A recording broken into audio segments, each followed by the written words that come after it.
2016 November 8 இரவு 8 மணி. TV முன் India முழுக்க மக்கள். ஒரு அறிவிப்பு. 500, 1000 நோட்டுகள் இனிமேல் செல்லாது. துரந்தர் படம் இந்த தருணத்தை ஒரு வில்லனின் ஃபேக் கரன்சி கோடவுன் ஒரே நொடியில் வர்த்லெஸ்ஸாக மாறுவது போல காட்டுகிறது.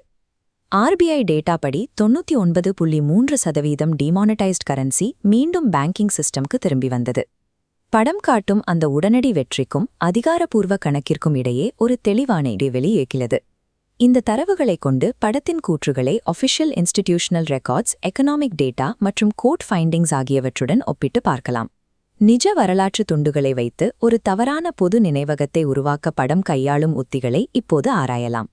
60,000 கோடி மதிப்புள்ள போலி நோட்டுகள் இந்திய பொருளாதாரத்தை தாக்க தயாராக இருந்ததாக துரந்தர் ஒரு பயங்கரமான சித்திரத்தை முன்வைக்கிறது.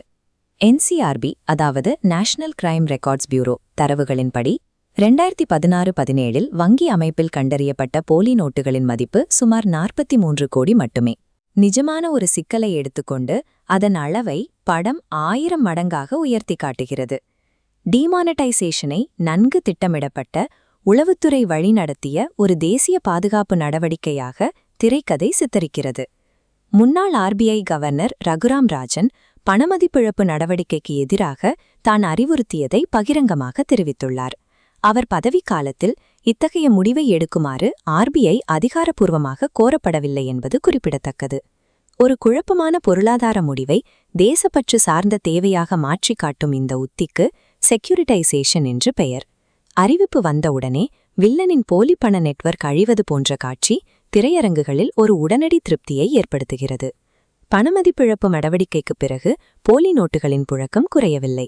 2017 28.10 கோடியாக இருந்த போலி நோட்டுகளின் பறிமுதல் 2020 92.18 கோடியாக உயர்ந்தது.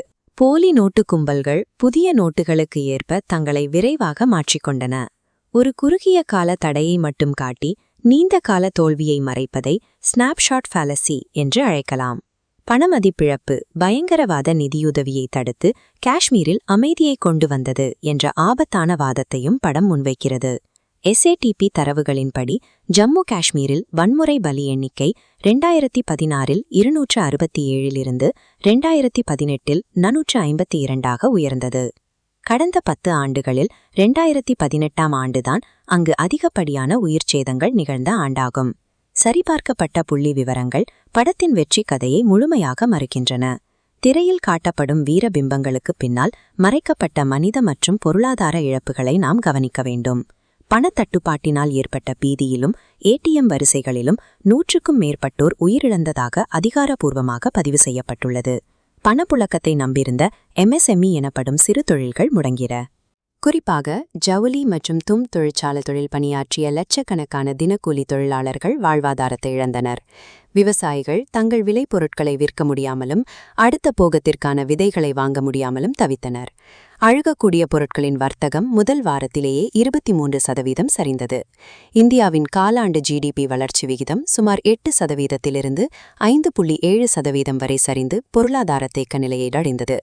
லட்சக்கணக்கான மக்களின் துயரத்தை முழுவதுமாக மறைத்து ஒரு தேசப்பற்று வெற்றியை மட்டும் முன்னிறுத்துவது திட்டமிடப்பட்ட வரலாற்று மறைப்பு, ஹிஸ்டாரிக்கல் எரேஷர் ஆகும். 2023 ஆண்டு உச்ச நீதிமன்றம் வழங்கிய தீர்ப்பு இந்த நடவடிக்கையை அங்கீகரிப்பதாக பலரால் கருதப்படுகிறது. ஆனால் நீதிமன்றம் அந்த முடிவின் அரசியலமைப்பு சட்டப்பூர்வமான தன்மையை, கான்ஸ்டிடியூஷனல் வேலிடிட்டி, மட்டுமே உறுதி செய்தது. அதன் பொருளாதார அல்லது பாதுகாப்பு வெற்றியை அது சான்றளிக்கவில்லை. பயங்கரவாத நிதியுதவி பற்றிய உண்மையான கவலைகளை, ரியல் ஃபேக்ட்ஸ், எடுத்துக்கொண்டு அதன் சூழலை மறைத்து, மிஸ்ஸிங் கான்டெக்ஸ்ட், ஒரு தவறான முடிவை, ஃபால்ஸ் கன்க்ளூஷன் நோக்கி பார்வையாளர்களை நகர்த்துவதே இந்த படத்தின் உத்தி. சினிமா நம் நினைவுகளை மாற்றி எழுதும் வல்லமை கொண்டது. ஆனால் அதிகாரப்பூர்வ தரவுகளே உண்மையை நோக்கிய நமது பயணத்தில் உறுதியான ஆதாரமாக இருக்க வேண்டும். தரவு சார்ந்த இத்தகைய ஆய்வுகளுக்கு சப்ஸ்கிரைப் செய்யுங்கள்.